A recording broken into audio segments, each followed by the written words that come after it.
हरे राम राम राम हरे हरे, हरे कृष्ण कृष्ण कृष्ण हरे हरे, हरे राम राम राम हरे हरे, हरे कृष्ण कृष्ण कृष्ण हरे हरे, हरे राम राम राम हरे हरे, हरे कृष्ण कृष्ण कृष्ण हरे हरे, हरे राम राम राम हरे हरे, हरे कृष्ण कृष्ण कृष्ण हरे हरे। सर्व देवदेवतांना, सर्व संतांना आणि उपस्थित आपल्या सर्व श्रोत्यांना मनपूर्वक नमस्कार करू आजचा आपला आपण विषय जो आहे तो मांडणार आहोत. अर्जुनाचे पुण्यवशे, अर्जुनाचे पुण्यवशे तरी अल्पशी बुद्धी हृदयी प्रकाशे, अर्जुनाचे पुण्यवशे जरी अल्पशी बुद्धी हृदयी प्रकाशे, ते आशेषेही नाशे संसार भय, ते आशेषेही नाशे संसार भय. फार महत्वाची ओळी आहे. अर्जुनाला भगवान श्रीकृष्ण म्हणताय की अल्पशी जरी बुद्धी हृदयी प्रकाशे, म्हणजे कसली बुद्धी? की ईश्वराला जाणण्याची बुद्धी, अध्यात्माच्या विषयीचं ज्ञान प्राप्त करण्याची बुद्धी थोडी जरी प्रकाशित झाली तुझ्या हृदयामध्ये, तरी आशेषेही नाशे संसार भय. जसं एखाद्या अंधाऱ्या खोलीमध्ये एखादा दिवा आपण लावला की संपूर्ण खोली जशी उजळून जाते, तसं आपल्या हृदयामध्ये ईश्वराला जाणण्याची थोडी जरी विचारसरणी निर्माण झाली तरी जे संसार भय आहे, म्हणजे या संसाराच्या विषयीचं जे भय आहे, भय म्हणजे काय? माझं पुढे काय होईल, माझ्या मुलांचं पुढे काय होईल, मला पैसे मिळतील का, मला काय व्याधीने झगडला असेल तरी दूर होईल का, या जे सर्व संसार भौतिक असे जे भय आहे ते भय सगळं निघून जाईल. ते आशेषेही नासे संसार भय.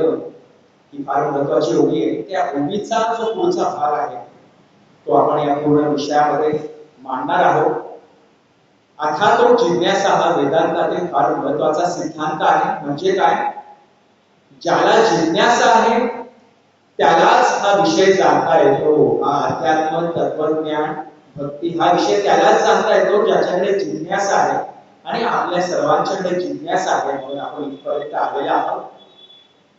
थोडी गर्दी कमी आहे, परंतु हे गर्दी लोक आहेत तिथे उपस्थित असणार.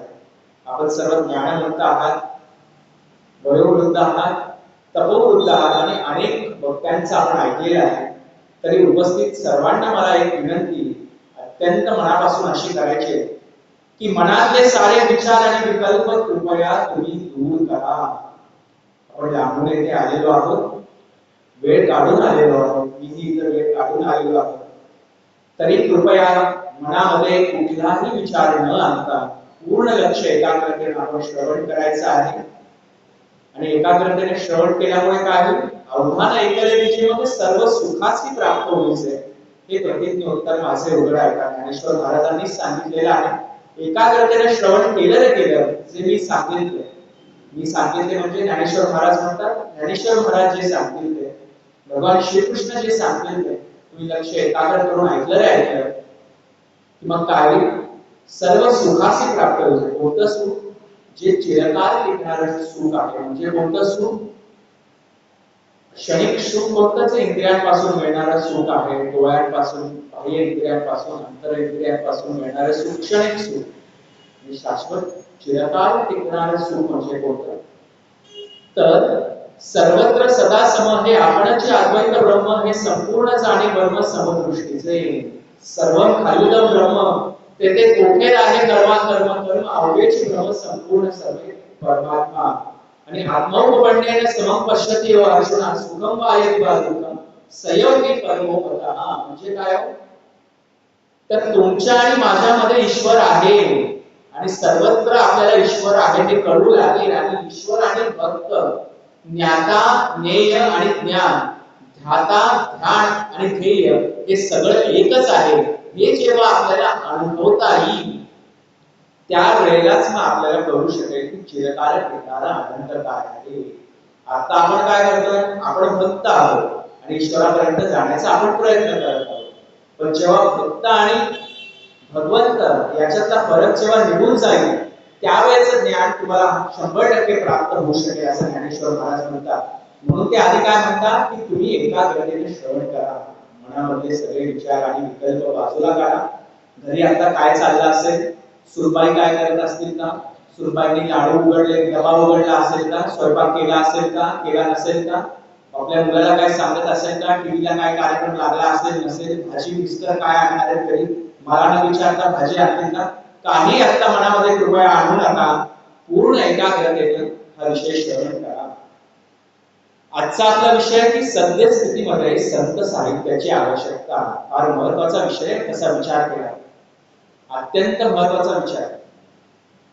काही जण म्हणतात संतांचा जो काळ होता तो फार पूर्वीचा होता, आता काय त्यांचे विचार आजच्या काळामध्ये अवलंबता येतील का, आजच्या काळामध्ये संतांनी सांगितलेल्या विचारांवरती वाटचाल करून आपली प्रगती होईल का, अशा प्रकारचे अनेक विचार आता या समाजामध्ये आहेत आणि संतांवरची निष्ठा आता हळूहळू कमी होऊ लागलेली आहे. आपण पाहतो आपली सुद्धा पुढची पिढी आहे, म्हणजे आपले काही नातवंड असतील, काही मुलं असतील, त्या लोकांना अनेक गोष्टी माहिती आहेत की या इंडियामध्ये काय चालू आहे, बाहेर काय चालू आहे, युद्धामध्ये काय चालू आहे, इंटरनेट चालू कोणता आहे, स्मार्टफोन कोणता चांगला आहे.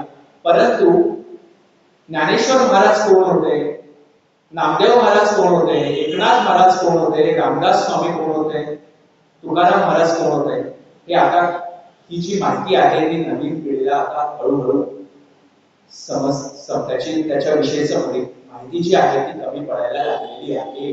हा फार अत्यंत महत्वाचा विषय आहे. आणि काय सद्यस्थितीत होत आहे, सद्यस्थितीमध्ये काय आहे, स्पर्धा. काय आहे, स्पर्धा. कारण आपल्याकडे पॉप्युलेशनच एवढं आहे, लोकसंख्याच एवढी आहे की अनेक गोष्टींना प्राप्त करण्यासाठी आपल्याला अत्यंत जास्त प्रमाणात कष्ट करावं लागतं. ते जर आपण एक साधारणतः एक 20-25 वर्षापूर्वीचं उदाहरण घेतलं तर एखाद्याला BA जरी झालं, बॅचलर ऑफ आर्ट्स, एखादी डिग्री जरी मिळाली तरी त्याला शांततेनं, आरामात, सहजतेनं नोकरी मिळू शकत होती.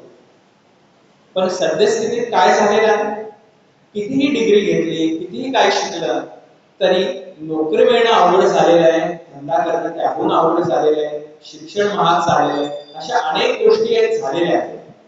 तर त्याच्यावरती मात करून आपली प्रगती केली पाहिजे हे पूर्ण सत्य आहे. परंतु आपण तुलना कशाची करतोय की सद्यस्थितीमध्ये आणि साधारणतः एक 20-25 वर्षापूर्वीची आपण जर गोष्ट घेतली तर त्याच्याविषयी आपण तुलना करतोय आणि त्या तुलनेमध्ये आजच्या पिढीमध्ये आणि आजच्या सद्यस्थितीमध्ये सगळ्यात जास्त जे आपल्याला दिसते ती म्हणजे स्पर्धा. हे प्राप्त करायचं असेल तर स्पर्धा, ते प्राप्त करायचं असेल तर स्पर्धा. आणि स्पर्धेमुळे काय होतं, स्पर्धेमुळे मत्सर वाढतो. काय वाढतं, मत्सर वाढतो. म्हणजे काय, मला जर एखादी गोष्ट प्राप्त करायची असेल आणि ती इतरांना मिळत असेल तर त्याला फार दुःख होतं. अत्यंत महत्वाचा विषय. मनातला आपला मत्सर जाऊ शकत नाही. इतरांचं चांगलं झाल्यावर आपल्याला चांगलं वाटलं पाहिजे, हे अत्यंत महत्वाचा भाग आहे जो सर्व संतांनी आपल्या आपल्या पसायदानामध्ये मांडलेला आहे. ज्ञानेश्वरांनी शेवटी पसायदानामध्ये काय मांडलेलं आहे की सगळ्या जगताचं कल्याण व्हावं. नामदेव महाराजांनी काय मांडलेलं आहे, अहंकाराचा वारा नला दोरा जसा माझ्या विष्णुदासा भाविक असा. आणि तुकाराम महाराजांनी काय मांडलेलं आहे, याची दान देगा देवा तुझा विसर नव्हा. सगळ्यांच्यासाठी मागणं मागितलेलं आहे. त्यांना मत्सर होता का संतांना, तर नाही. पण आपण मत्सर जो आहे तो मत्सर आपण त्याच्यावरती ताबा घेऊ शकत नाही. कारण का, स्पर्धाच एवढी आहे.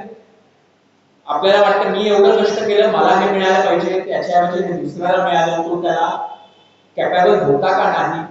हा अत्यंत विचार करण्याजोगा विचार आहे. स्पर्धा वाढली, जिथे मत्सर वाढला आणि एखादी गोष्ट नाही मिळाल्यावर सगळ्यात जास्त जो त्रास होतो तो म्हणजे आपल्याला नैराश्य आणि निराशा. आणि एकदा नैराश्याच्या गर्तेत गेलं की त्यांना बाहेर पडणं अत्यंत अवघड गोष्ट आहे. अत्यंत म्हणजे अत्यंत. साधारणतः एक 15 वर्षापूर्वीचा काळ होता. 15 वर्षापूर्वीच्या काळामध्ये जेव्हा अनेक मोठ्या सायंटिस्ट मंडळींनी अभ्यास केला आणि त्या अभ्यासामध्ये असं पाहण्यात आलं की भारतापेक्षा अमेरिकेमध्ये झोपेच्या गोळ्या जास्त विकल्या जात आहेत. काय जात आहेत? झोपेच्या गोळ्या. लोकांना झोपच येते. आणि ती पण कोणती लोक जी आयुष्यामध्ये अनेक गोष्टी त्यांनी प्राप्त केलेल्या आहेत, ते सक्सेसफुल आहेत, त्यांना अनेक पैसे प्राप्त आहेत, संपत्ती आहे, श्रीमंत आहे, त्यांना झोपच लागत नाही. आणि तोच आता विषय जो येत आहे आता 15-20 वर्षानंतर या भारतामध्ये काय विषय येत आहे की भारतातल्या मंडळींना सुद्धा मेंटल हेल्थ या नावाखाली अनेक गोळ्या चालू झालेल्या आहेत. अँझायटीच्या नावाखाली अनेक गोळ्या चालू झाल्या. नैराश्य, नकारात्मकता या गोष्टींमुळे आता ही अवस्था आलेली आहे की त्यांना गोळ्या चालू कराव्या लागलेल्या आहेत बऱ्याचशा लोकांना. पूर्वी त्या गोष्टी फक्त परदेशामध्ये होत्या, पण या गोष्टी आता भारतामध्ये आलेल्या आहेत. त्याला काय कारण? स्पर्धा, नकारात्मकता, नैराश्य. आणि त्याच्यामुळे हे येणं स्वाभाविकच आहे. पण याला मात कशी केली पाहिजे हे आपल्याला सर्व संतांनी सांगितलेलं आहे. संत आपल्याला कधी कधी म्हणतात का पैसे मिळवू नका? संत म्हणतात पैसे मिळवा, पण ते कसे मिळवा? तर तुकाराम महाराज म्हणतात की जोडून या धन उत्तम व्यवहारे उदास विचारे वेच करी. म्हणजे काय की चांगल्या मार्गाने धन मिळवा, पण उदास विचारे वेच करी म्हणजे काय? त्या धनाविषयी आसक्ती ठेवू नका. आसक्ती म्हणजे काय की एखादी गोष्ट मला इतकी प्रिय आहे की ती प्रिय गोष्ट थोडी जरी माझ्यापासून दूर झाली की मला दुःख होणार आणि माझं सगळं लक्ष तिकडे लागणार. माझ्या मनामध्ये जे चांगले विचार होते ते दूर होणार आणि मला सतत त्याचा खेद वाटत जाणार. नकारात्मकता आली, स्पर्धेमुळे नैराश्य आलं, खेद आला, मत्सर आला आणि या सगळ्या गोष्टी आल्या शेवटी काय येतं म्हणजे क्रोध. क्रोध हा इतका मोठा शत्रू आहे की तो नुसता आपल्या म्हणजे आपलं छोटं स्वरूप दाखवत नाही. जसं ताप जो येतो म्हणजे आपण म्हणतो फिवर, एखाद्याला ताप आला म्हणजे काय तो पायापासून डोक्यापर्यंत ताप येतो आणि नखशिखांत तो माणूस तापला जातो. तसं क्रोध हा नखशिखांत येतो आणि क्रोधायमान झालं की आपल्या मांडीवरती ताबा राहत नाही. काय वाटेल ते आपण बोलू लागतो. जसं आतंकवादी विमान हायजॅक करतात, पकडतात, तसा क्रोध आपला ब्रेन म्हणजे मेंदू पकडतो आणि हायजॅक करतो. त्यामुळे आपली जी सतसत विवेक बुद्धी आहे ती नाहीशी होते आणि काय खरं आहे, काय चांगलं आहे, काय वाईट आहे, काय असत्य आहे, काय खोट आहे हे आपण विसरून जातो. कशामुळे? या सर्व स्थितीमुळे. तर या स्थितीमध्ये आपण चाललेलो आहोत आणि ही चक्रव्यूहासारखी परिस्थिती आहे. सध्याची परिस्थिती चक्रव्यूहासारखी आहे. एकदा काय झालं, एकदा एक आई जी एक साधारणतः 40 वर्षाची होते, आपल्या एका 10 वर्षाच्या मुलाला ती म्हटली की मला मोबाईल मध्ये व्हॉट्सअप इन्स्टॉल करून दे. मुलगा म्हणला अरे बाबा आई तू चांगलं शिकायला लागलेली आहेस, नवीन पिढीसारखा काही मोबाईल वापरायला लागलेली आहेस, मी तुला व्हॉट्सअप इन्स्टॉल करून देतो. तर त्या मुलानं आईला व्हॉट्सअप इन्स्टॉल करून दिलं आणि व्हॉट्सअप इन्स्टॉल करून दिल्यानंतर आई म्हटली मी आता तुझ्याशी यावरनं बोलेन, व्हॉट्सअपवरनं तरी मी बोलू शकेन, कारण तू रोज इथे असतोस, माझ्याशी तुझा आणि माझा संवादच होत नाही. तुझा माझा संवादच होत नाही तर व्हॉट्सअप वरती काय होईल आपण बोलू शकू. त्यामुळे तू मला व्हॉट्सअप इन्स्टॉल करून दे, आपण व्हॉट्सअप वरती बोलू. ही अवस्था आपण दूर केली पाहिजे आणि त्यासाठी संत काय सांगतात हे महत्वाचं, त्याविषयी आपण सगळं हे जाणून घेणार आहोत. एकदा काय झालं माहितीये का, आपण एखाद्या परिस्थितीमध्ये इतकं गुंतून जातो की आपल्याला साध्य काय करायचं आहे हेच आपण विसरून जातो.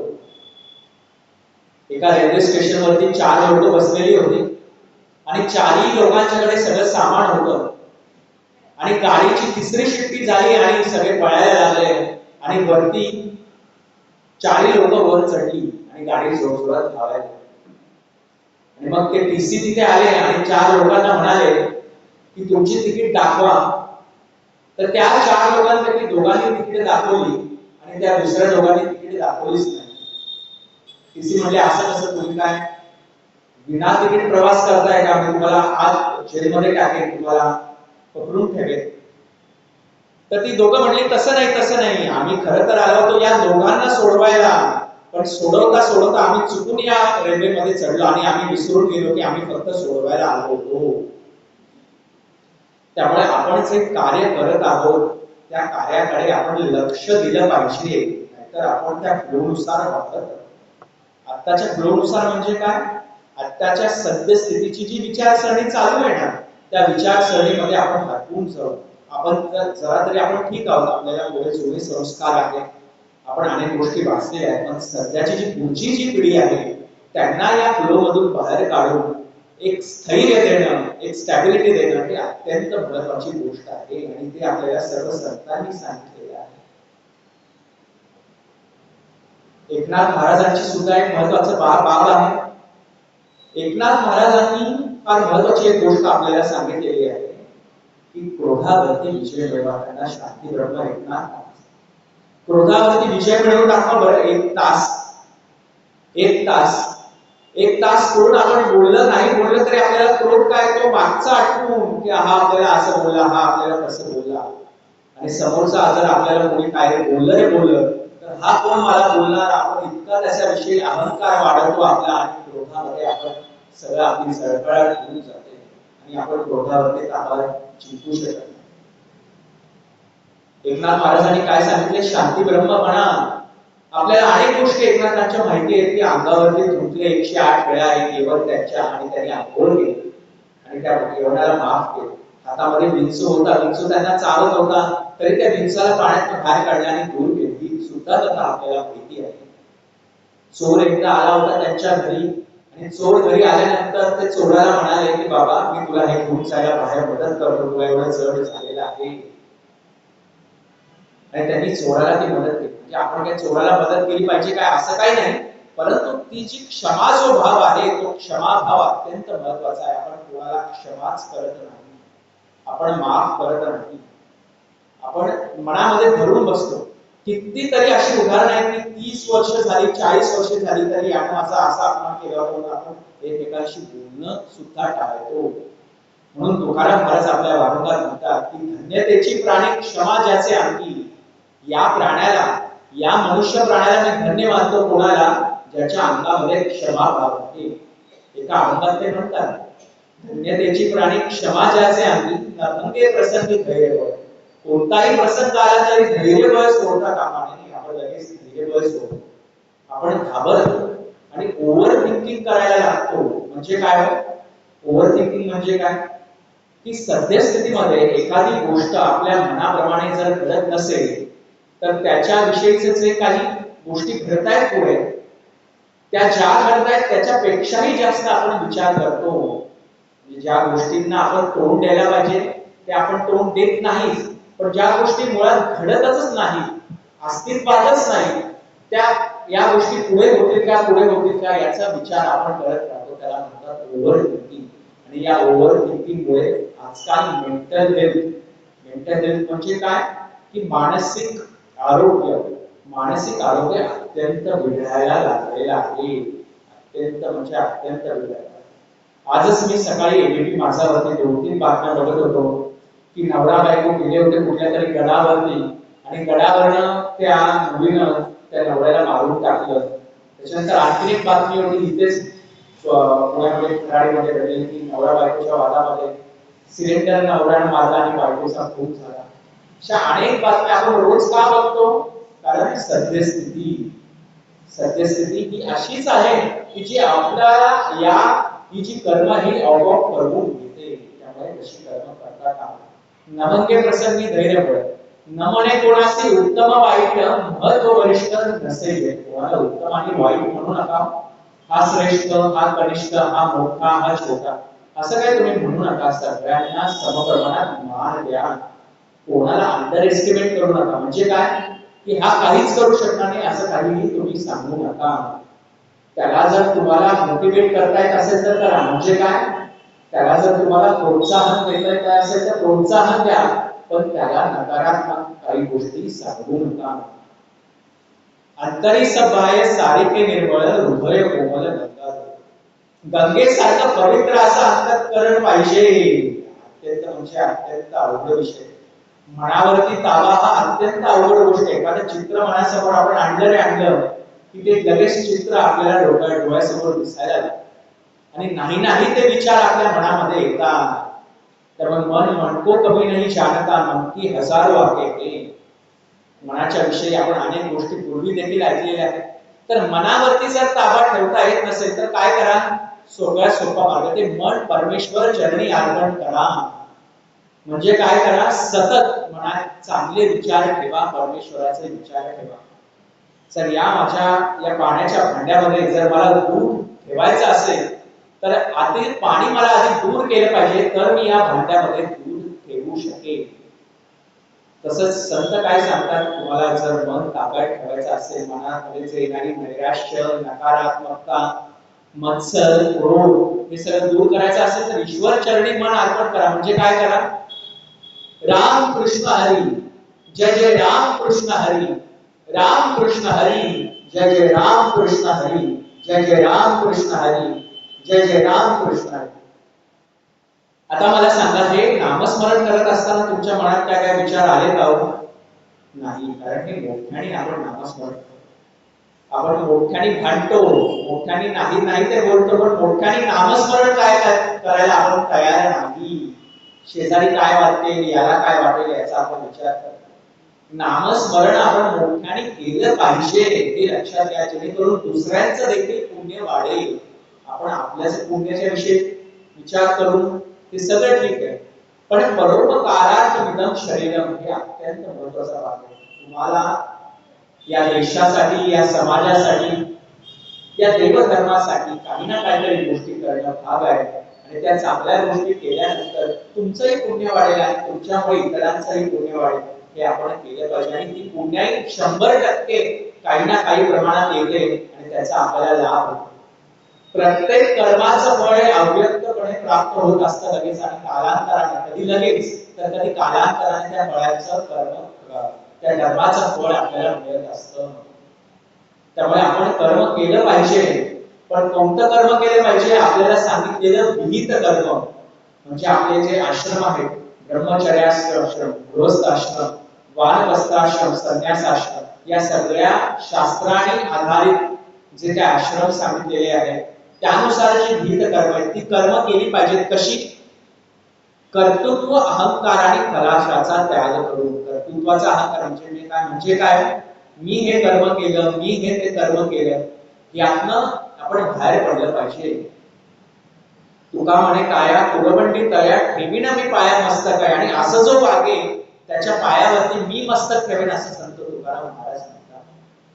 आपण मायेच्या पलीकडे जाऊ शकत नाही.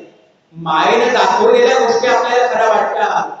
रचेले तितकी नाचेल, उपजेल तितके खचेल, हे रूप मायेचे. रामदास स्वामींनी एक असे ओळी सांगून ठेवलेली आहे. म्हणजे काय? जे आपण उगवून त्याचा कधीतरी नाश होणारच आहे.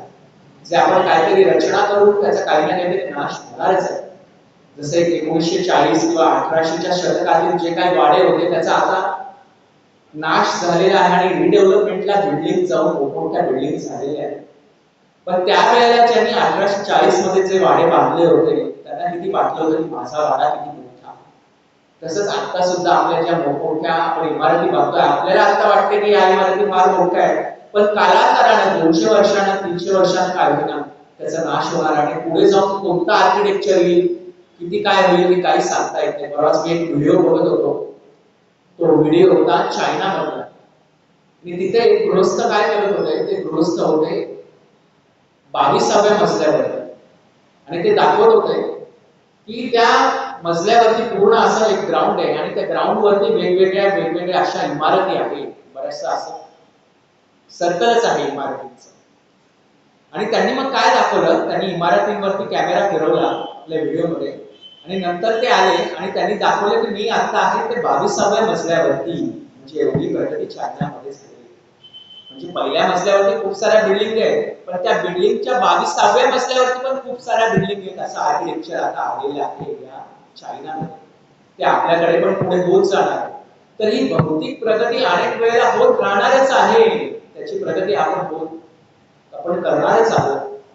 पण या भौतिक प्रगतीमध्ये आपण मायेला विसरून चालणार नाही. जसं संत रामदास स्वामी म्हणतात, हे रूप मायेचे. रूप मायेचे म्हणजे काय? माया म्हणजे काय? माया म्हणजे जे खरोखर नाहीये, मुळतः वास्तविक पाहता नाहीये, पण ते आपल्याला असं वाटतंय की आहे. जसं आता मला वाटतंय की मी आनंद प्रकाश आहे, मी असा प्रवचनकार आहे, आपण इथे आलेलो आहोत, तर वास्तविक पाहता मी आनंद प्रकाश नाहीये, ते मी मला ठेवलेलं नाव आहे. मी एक हाडामासांचा पुतळा आहे आणि हाडामासांच्या पुतळ्यामध्ये माझा ईश्वराचा अंश आहे. त्यामुळे माझ्या घरच्यांनी, आई वडिलांनी काहीतरी नाव, एक हाडामासांचा पुतळा असे हात मारता येणार नाही म्हणून एक नाव ठेवलेलं आहे. तर तो आपण विचार विसरतो आणि मी म्हणजे कोण हा अहंकार आपला वाढत जातो. अत्यंत महत्वाचा भाग म्हणजे काय? अहंकार. संत आणि आपल्यामध्ये काय फरक आहे? संत म्हणतात की मी म्हणजे मी नाही, मी ईश्वराचा अवतार आहे, की ईश्वराचा अंश आहे. आणि आपण म्हणतो की मी म्हणजे किती श्रेष्ठ. हा फरक आहे संतांचा आणि आपल्याचा. नाहीतर मग संत आणि आपल्यामध्ये संत सुद्धा अनेक वेळेला भगवे कपडे घालतात. आपण भगवे कपडे घातले तर आपण बदलू का? तर नाही. तर संतांना 2 कान, 2 हात, 2 पाय आहेत, आपल्यालाही सर्व आहे. फरक काय माहिती का? त्यांचा या जीवनाकडे पाहण्याचा दृष्टिकोन हा सगळ्यात महत्वाचा फरक आहे आपल्या आणि संतांच्यामध्ये. जीवनाकडे पाहण्याचा दृष्टिकोन कसा आहे त्यांचा? की हे सर्व ईश्वराचा लीलाविलास आहे आणि मला ईश्वराला जाणायचं आहे. कधी नव्हे ते मला 84 लक्ष योनीतून फिरल्यानंतर मला हा नरदेह प्राप्त झाला आहे, मनुष्य देह प्राप्त झाला आहे. त्या मनुष्य देहामध्ये मला ईश्वराला काहीतरी जाणायचं आहे, ईश्वराचा काहीतरी अनुभव घ्यायचा आहे आणि ईश्वराच्या जवळ जायचं आहे, ईश्वराला प्राप्त करायचं. हा संतांचा दृष्टिकोन आहे. आणि आपला दृष्टिकोन म्हणजे काय?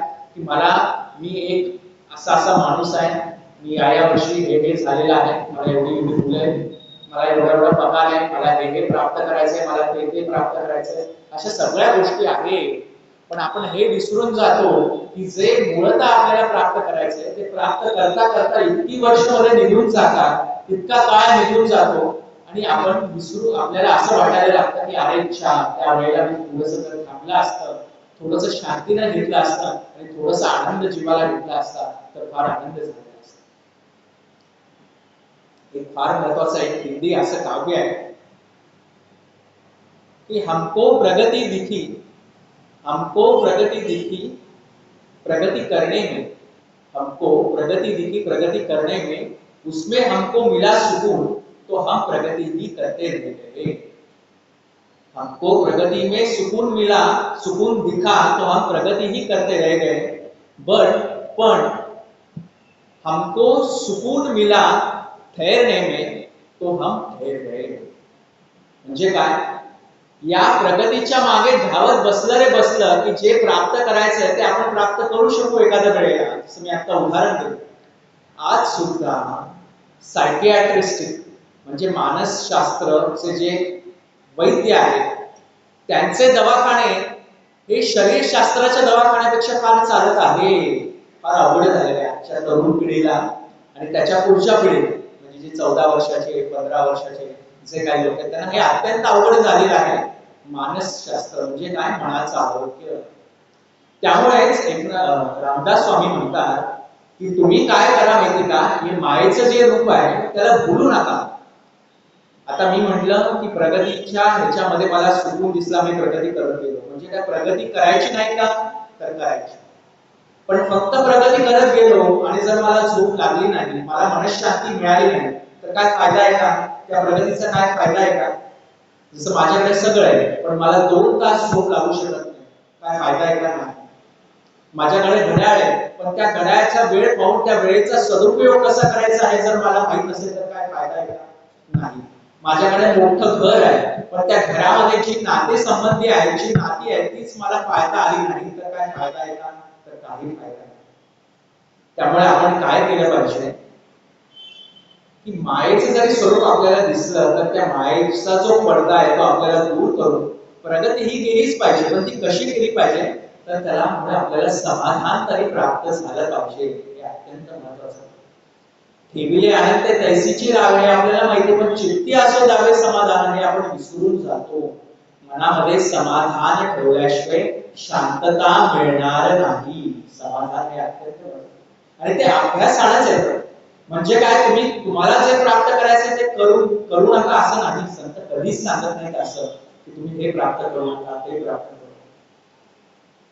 प्राप्त करत जाणं, पण तुम्हाला जर एखाद्या गोष्टी प्राप्त करायची आहे, की समजा 18व्या मजल्यावरती आहे, ठीक आहे, एखाद्या तुमचं घर 18व्या मजल्यावरती आहे आणि तुम्ही 18व्या वरती गेला आणि तुम्हाला लक्षात आलं की अरे या घराची आपल्याकडे चावीच नाहीये, तर तुम्हाला परत खाली यावं लागेल.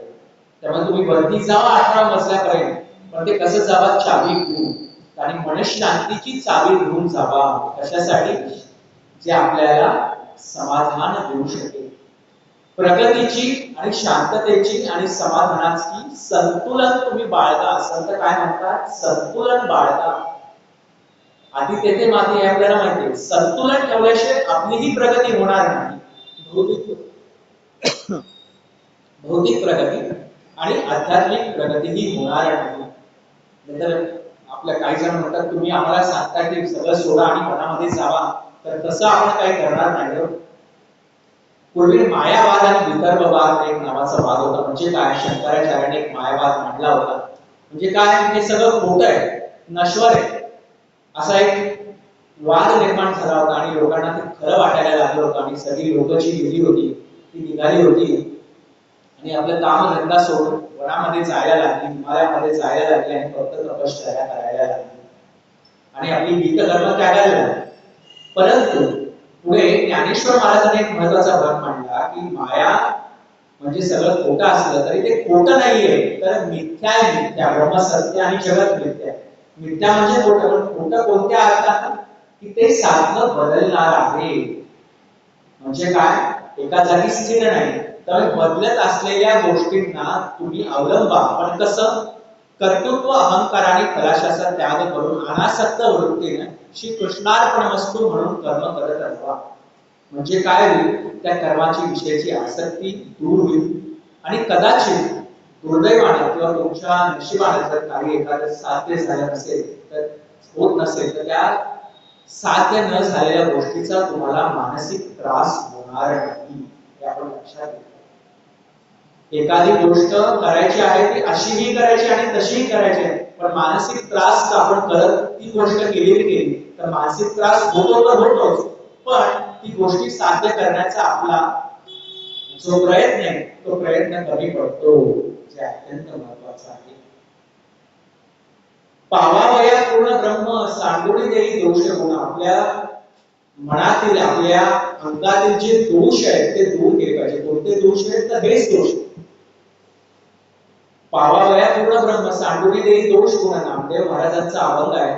सर्वाभूती समदृष्टी हीच भक्ती गोड मोठी आणि येणे संसार सुखाचा म्हणे नामा विठ्ठलाचा. सर्वाभूती समदृष्टी म्हणजे काय? की सर्वांना समप्रमाणात पाहणे. म्हणजे याचा व्यापक वार्ता असा होतो की सर्वांच्या मध्ये ईश्वर आहे आपण जाणलं पाहिजे. आपण एकमेकांशी गोड बोलायलाच तयार नाही हो. अरिस्टॉटलचं एक फार मोठं वाक्य आहे. सॉक्रेटिस, अरिस्टॉटल, प्लेटो हे सगळे थोर विचारवंत होऊन गेलेले आहेत. कुठे? परदेशात. जसे भारतामध्ये सगळे संत होऊन गेलेले आहेत. भा म्हणजे ज्ञान आणि रत म्हणजे सेवा. भा म्हणजे ज्ञान, रत म्हणजे सेवा. ज्ञानाची सेवा करणारा हा परम पवित्र देश आहे. म्हणजे कोणता? भारत देश. त्याच्यामध्ये संत आजही आहेत आणि उद्याही असणार आहेत. अनेक संत होऊन गेले, जसं आपल्याकडे ज्ञानेश्वर, नामदेव, एकनाथ, रामदास, तुकाराम, पंचप्राण मानलेले आहेत. तसे या दक्षिणेकडे सुद्धा तिरुवल्लभ म्हणा, कश्यप म्हणा, अनेक ऋषी झालेले आहेत. त्याच्यानंतर अनेक संत झालेले आहेत. उत्तरेकडे संत कबीर झालेले आहेत. तसे या परदेशामध्ये काही विचारवंत झालेले आहेत त्यांचे सुद्धा विचार आपण जाणले पाहिजे. येशू ख्रिस्तांचं एक महत्वाचं वाक्य, येशू ख्रिस्तांचं महत्वाचं असं वाक्य आहे, कोणीही तुमच्याशी काहीही बोललं, कोणीही तुमच्याशी काहीही बोललं तरी तुम्ही तुमचा बॅलन्स जाऊ न देता त्याला शांततेने उत्तर द्या. किती अवघड आहे, आपण लगेच शिकू. तर येशू ख्रिस्तांचं देखील हे वाक्य फार महत्वाचं आहे. संत कबीरांचं सुद्धा एक महत्वाचं असं वाक्य आहे की तुम्ही काय करा, ज्योतिल माही तेल है जो चमक में आगी तेरा साई तुझ में है जाग सके तो जागे. म्हणजे काय, आता आपण हे पाहिलं, काय पाहिलं आतापर्यंत की तुम्हाला जी नकारात्मकता आहे त्याच्यानुसार तुम्हाला त्यातनं मत्सर येणार, क्रोध येणार, आणि समजा तुमचं काम नाही झालं तर तुम्हाला त्रास होणार आणि या व्यत्यय तुम्ही अडकणार. आणि आपण जसं म्हणालो कृष्णार्पण वस्तू म्हणून आसक्ती न ठेवता कर्म केलं रे केलं तर ते कर्म आपण करायचं आणि ईश्वर देईल ते फळ आपण घ्यायचं. असं केलं रे केलं की जसं मी मगाशी म्हणालो की कर्माचं इच्छित आपल्याला फळ आपल्या मनासारखं मिळालं नाही की आपल्याला त्रास होत नाही.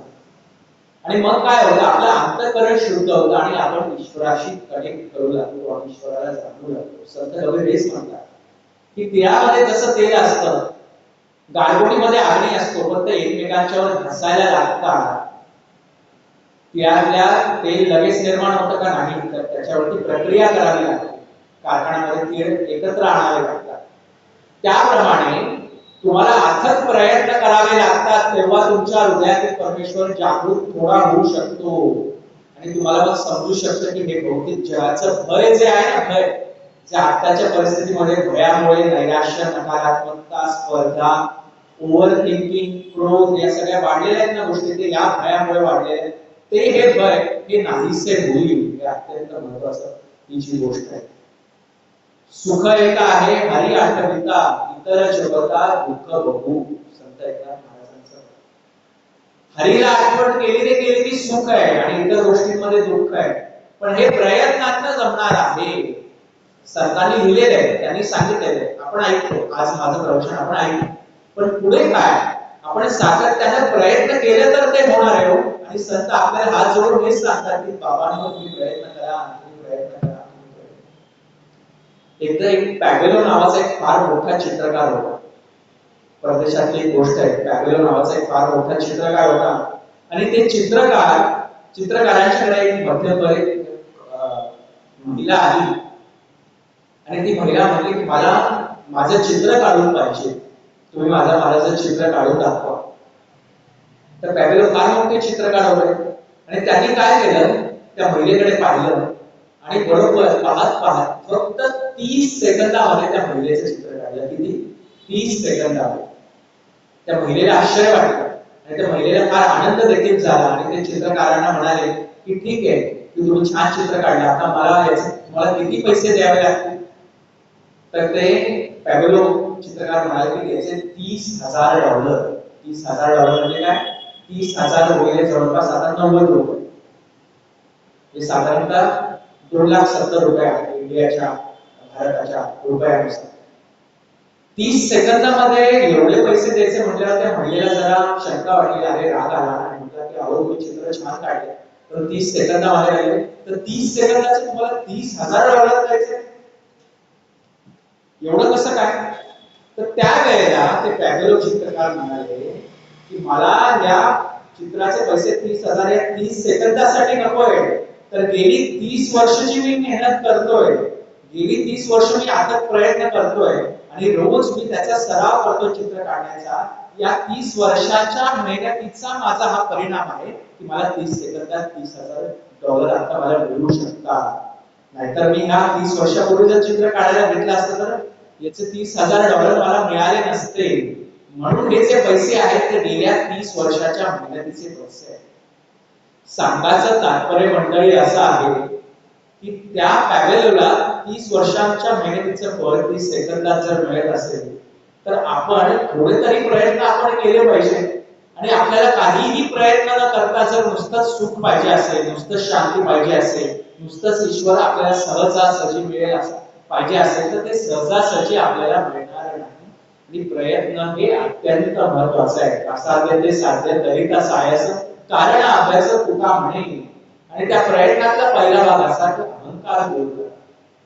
अवघड गोष्टी सांडुळी मीठपणाचा लोभू मिठे घेतला सिंधुत्वाचा लागू तैसा अहंभाव सोडून मी शंभू शांभवी झालो.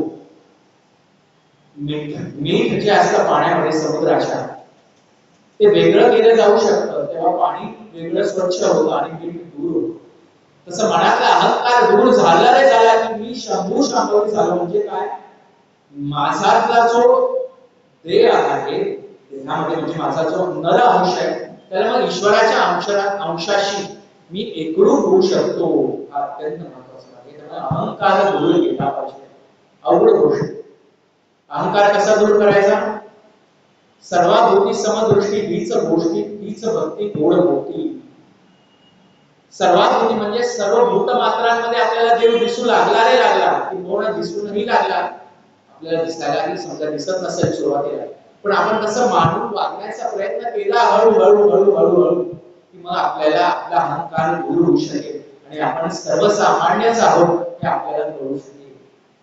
या जगतामध्ये अनेक सूर्यमाला आहेत, अनेक सूर्य आहेत, अनेक देश आहेत, अनेक राष्ट्र आहेत आणि हजारो करोडो लक्षावधी ग्रहांमध्ये आपली एक पृथ्वी, त्यातला आपला एक छोटासा देश, त्यातला आपलं छोटंसं राष्ट्र, त्याच्यातलं आपलं एक छोटं शहर आणि त्याच्यातलं आपलं छोटंसं आपण एक घर आहोत.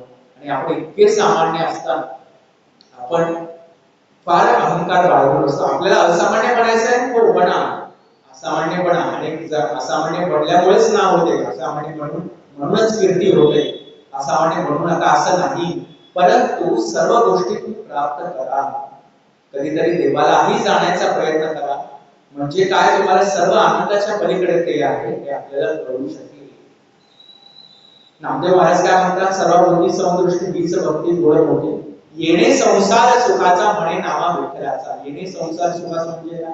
अशा प्रकारे जर तुम्ही गोष्टी केल्या तरच तुम्हाला सुखाचा संसार प्राप्त होऊ शकेल. नाहीतर दुःख पाहता पर्वता एवढी अशी उलटी अवस्था होऊन जाईल.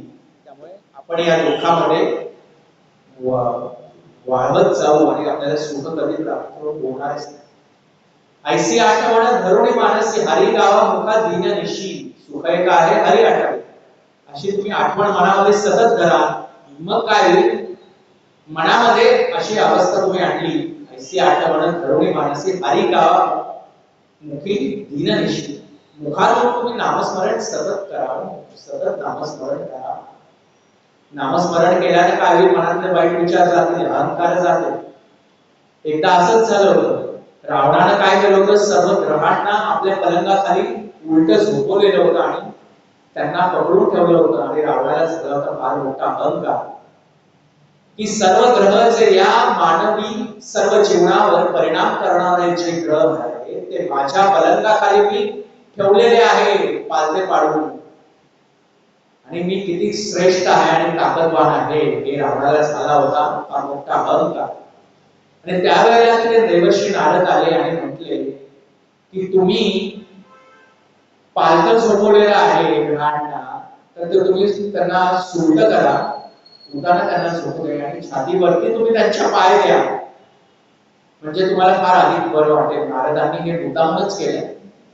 आणि नारदांनी हे मुद्दाम केल्यामुळे काय झालं? जे पालते ग्रह होते त्यांचं मुख झालं रावणाकडे आणि शनीची दृष्टी पडली रावणाकडे आणि पडली. मग काय झालं ते आपल्याला माहिती की पुत्रासह सर्व जणांना रावण दबावून बसला.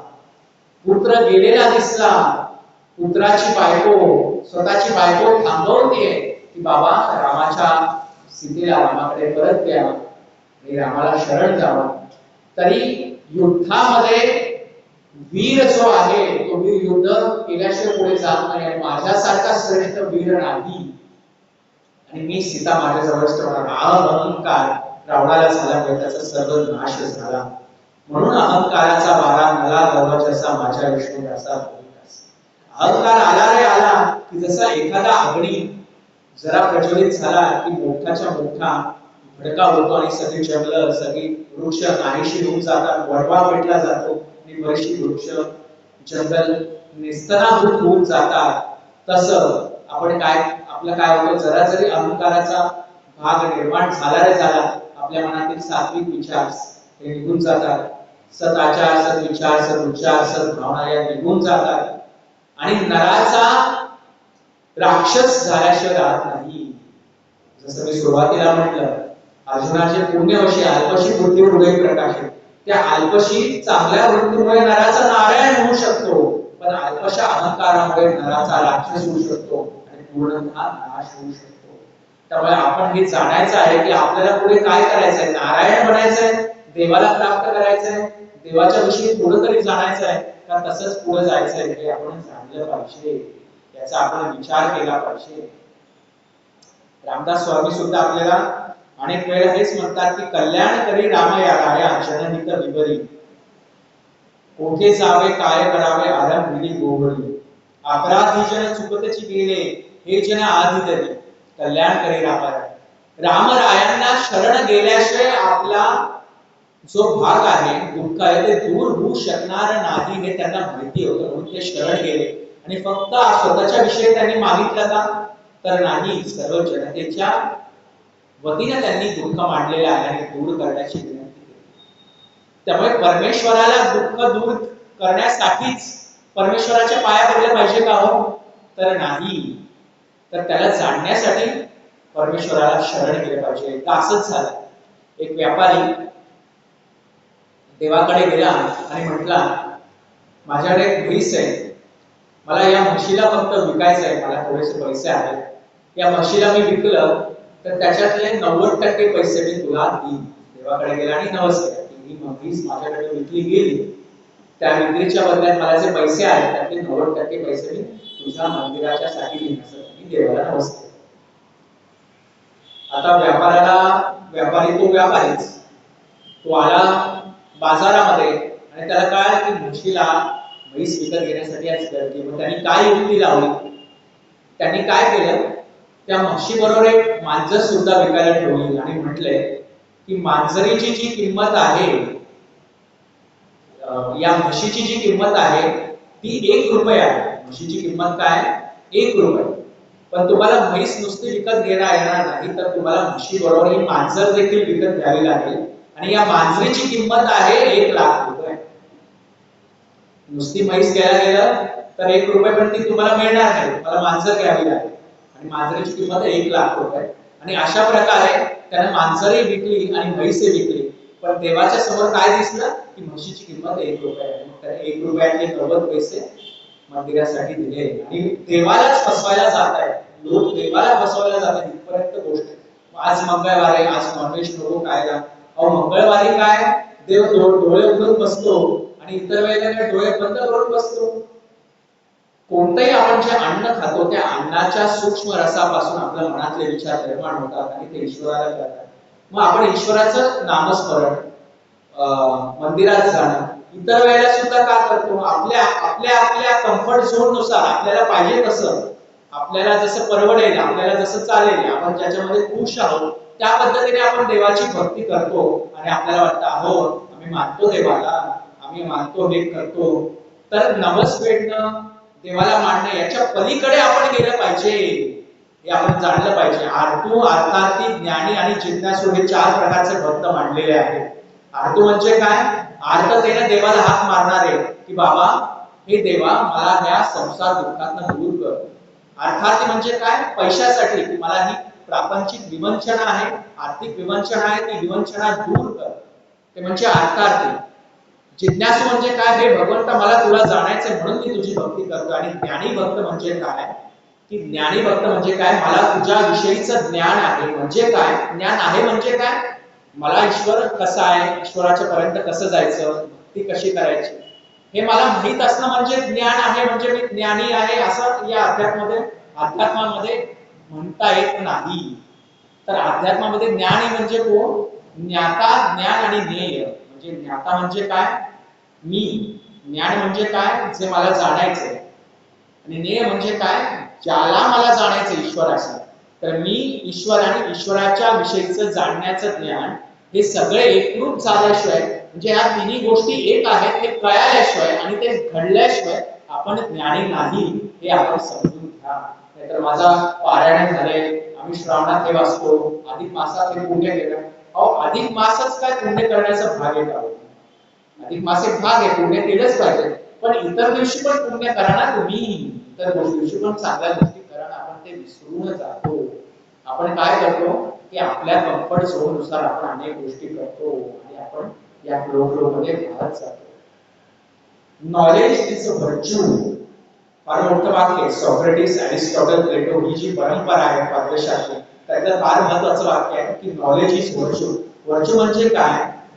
तुमची नीती. नीती म्हणजे काय? तुमचं आचरण. तुमचं आचरण जर ज्ञानासारखं असेल तरच तुम्ही ज्ञानी आहात. नाहीतर मी म्हटलं अरे मला खूप छान बोलता येतं, मी खूप छान अभ्यास केलाय. अहो पण तुम्ही करून दाखवा, तुम्ही बोलून दाखवा.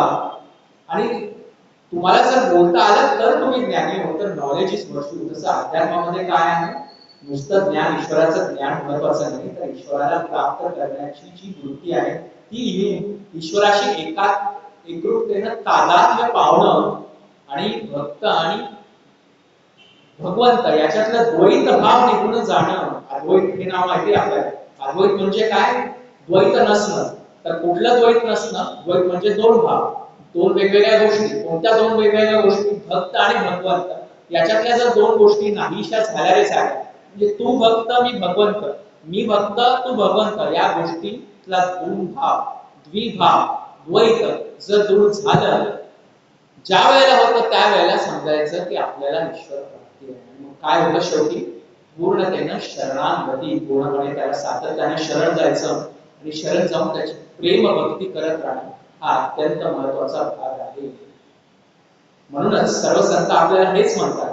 आपण संत तुकारामांचं पाहिलं, संत ज्ञानेश्वरांनी सुद्धा एक महत्वाचा भाग मांडलेला आहे की देव देव म्हणून व्यर्थ का फिरसी, निज देव नेनसी मुळे कोण. देवा नाही रूप, देवा नाही गाव, देवा नाही नाव कुठे काही, आणि ज्ञानदेव म्हणे भजा आत्मदेवा, अखंडित सेवा करा त्याची. देव पाहायला तुम्ही मनामध्ये का जाताय? देवाचं नामस्मरण का करताय? म्हणजे नामस्मरण कसं करताय म्हणजे काय? सोमवारी शंकरांची पूजा करा, मंगळवारची गणपतीची पूजा करा, तुम्ही मला त्याच्याविषयी श्रद्धा आहे तुम्ही करा. पण याच्या पलीकडे सर्व चैतन्य जे आहे, सर्व देवदेवतांचं जे चैतन्य आहे ते एकच आहे. एकच गोष्ट आहे जी ईश्वराची अशी सत्ता आहे, एक शक्ती जी आहे ती आपण विसरतो आणि आपण वेगवेगळ्या पद्धतीने गोष्टी करायला लागतो. तर आपल्याला याच्या पलीकडे गेलं पाहिजे आणि त्यासाठी अभ्यास केला पाहिजे. ज्ञानेश्वर महाराज हे सांगतात, ज्ञानदेव म्हणे भजा आत्मदेवा, अखंडित सेवा करा त्याची अखंडितपणे सेवा करा. नामदेव महाराजांचं आपण ऐकलं, तुकाराम महाराजांचं ऐकलं, एकनाथ महाराज सुद्धा म्हणतात सुख एक आहे हरी आठवत. आणि रामदास स्वामींचं पण आपण ऐकलं, कल्याण करी अमर आहे. दक्षिणेकडचे एक संत होते, संत तिरुवल्लभ, त्यांनी सुद्धा एक वाक्य त्यांचं महत्वाचं आहे की तुम्ही एकमेकांशी मैत्री करा. म्हणजे काय? मैत्री म्हणजे काय? हा माझा सखा मित्र. मित्र म्हणजे काय? ज्याच्याशी आपण काहीही बोलतो, आपण ते मला हे काय बोलल्यावरती मी असं का बोलतो असं मनामध्ये आणणार नाही, किंवा आपल्याला आनंद वाटतो. एक दुःखदायक घरामध्ये एक चांगली येणारा म्हणजे तापदायक घरामध्ये खिडकी जी असते, त्या खिडकीतनं थोडासा आल्हाददायक वारा येतो. ती खिडकी म्हणजे आपलं मैत्री असते, मित्र असतात. त्यामुळे तुम्ही एकमेकांशी मित्रासारखं वागा. त्यामुळे काय? सहिष्णुता वाढेल. सहिष्णुता वाढल्यानंतर सदाचार, सद्विचार, सद्भावना तुमच्या रेड्या राहतील. हे संत तिरुवल्लभांनी सांगितलेलं आहे. संत कबीरांनी काय सांगितलं तेही आपण ऐकलं. परदेशातील संतांनी पण जे काही सांगितलं ते आपण ऐकलेलं आहे. सगळ्यात महत्वाचं वाक्य एक सांगितलेलं आहे, if you want to have peace of mind, stop expecting. If you want to have peace of mind, stop expecting and start accepting. Stop expecting and stop accepting म्हणजे काय? तुम्ही जी स्टॉप एक्सपेक्टिंग, एक्सपेक्टिंग म्हणजे काय? Expectations. तुम्ही दुसऱ्यांकडनं फार आशा ठेवू नका. आशा ठेवू नका म्हणजे हे मला मिळेल, हे मला ते मिळेल, हे मला पाहिजे असं ठेवू नका. स्टार्ट एक्सेप्टिंग म्हणजे काय? आहे त्या स्थितीला तुम्ही ऍक्सेप्ट करा, त्याला माना आणि त्यातनं पुढे कसं जाता येईल जाणा. आणि काही भाग ईश्वरावरती सोपवा. कुठे श्रद्धा आहे श्रद्धा आणि सबुरी हे फार महत्वाचं वाक्य साईबाबांनी सुद्धा मांडलेलं आहे. त्यामुळे श्री कृष्णार्पणमस्तु म्हणून कर्म करत राहा. अनासक्त वृत्तीने कर्म केलं की त्याची फलाशाची आशा दूर होते आणि मग आपण दुःखाच्या पलीकडे आपण पोहोचू शकतो आणि आपण शाश्वत सुखाच्या मार्गाला लागू शकतो. आणि जे संत आहेत ते संतांनी हेच मांडलेलं आहे. हा विषय थोडासा मोठा आहे, आपली वेळ संपत आलेली आहे. या अनेक संतांनी जे विषय मांडलेले ते आपण ऐकले पाहिजे. आणि तुम्हाला सर्वांना हात जोडून विनंती आहे, प्रत्येक प्रवचनाच्या कीर्तनाच्या वेळेला मी सर्वांना हीच विनंती करतो की ज्ञानेश्वर महाराजांची ज्ञानेश्वरी, तुकाराम महाराजांची अभंग गाथा, नामदेव महाराजांची अभंग गाथा, रामदास स्वामींची दासबोध, एकनाथ महाराजांचे भागवत हे कृपया तुम्ही घरी आणा. ज्ञानेश्वर महाराजांचा हजार असे मिळून 1001 अभंग देखील आहे. ज्ञानेश्वर महाराजांची सुद्धा अभंग गाथा आहे, ती घरी आणा आणि रोज 10 मिनिटं का होईना मुलांसोबत, सुनांसोबत, तुम्ही नातवंडांसोबत थोडंसं ते वाचा, एकमेकांशी डिस्कशन करा आणि पुढच्या पिढीला काय ज्ञान दिलं तर उपयोग आहे, नाहीतर कोण हे आपण विसरून जाऊ. कोण ज्ञानेश्वर महाराज होते हे आपण विसरून जाऊ आणि पुढे मग आणखी भयानक स्थिती होऊ जाईल.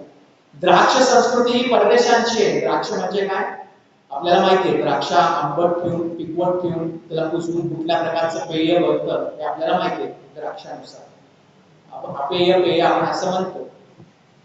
त्यांची आहे द्राक्ष संस्कृती आणि आपली आहे रुद्राक्ष संस्कृती. आणि ही रुद्राक्ष संस्कृती जर लोप पावायची नसेल तर कृपया या सर्व संतांचे विचार मनामध्ये आणा, घरामध्ये आणा, रोज 10 मिनिटं वाचा, म्हणजे आपल्याला थोडी का होईना शांती मिळेल.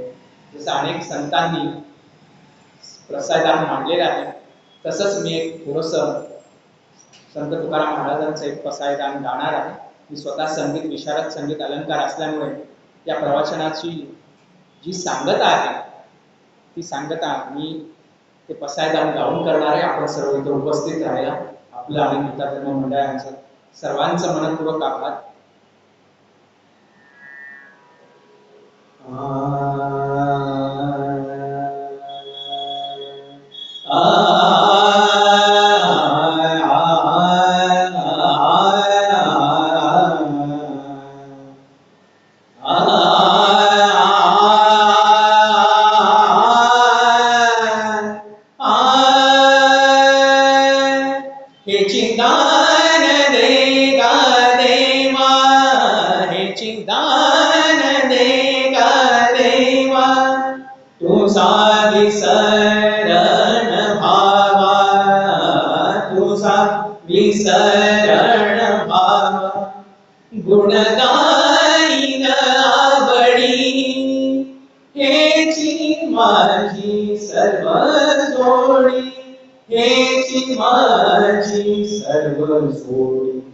नलगे मुक्ती धन संपदा संत संग देई सदा, संत संग देई सदा.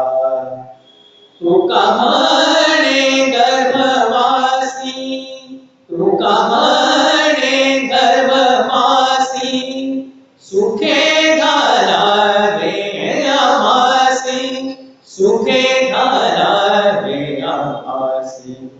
जय जय विठ्ठल रखुमाई, जय जय विठ्ठल रखुमाई, जय जय विठ्ठल रखुमाई, जय जय विठ्ठल रखुमाई, जय जय विठ्ठल रखुमाई, जय जय विठ्ठल रखुमाई, जय जय विठ्ठल रखुमाई, जय जय विठ्ठल रखुमाई, जय जय विठ्ठल रखुमाई. विठ्ठल विठ्ठल विठ्ठल विठ्ठल विठ्ठल विठ्ठल विठ्ठल विठ्ठल विठ्ठल विठ्ठल विठ्ठल विठ्ठल विठ्ठल विठ्ठला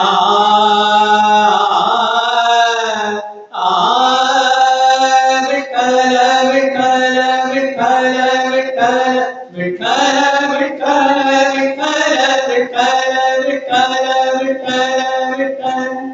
बोला पुंडलिक वरदे हरी विठ्ठल श्री ज्ञानदेव नामदेव एकनाथ रामदास तुकाराम पंढरीनाथ भगवान की जय. सर्व संतन की जय, सर्व विश्व की जय.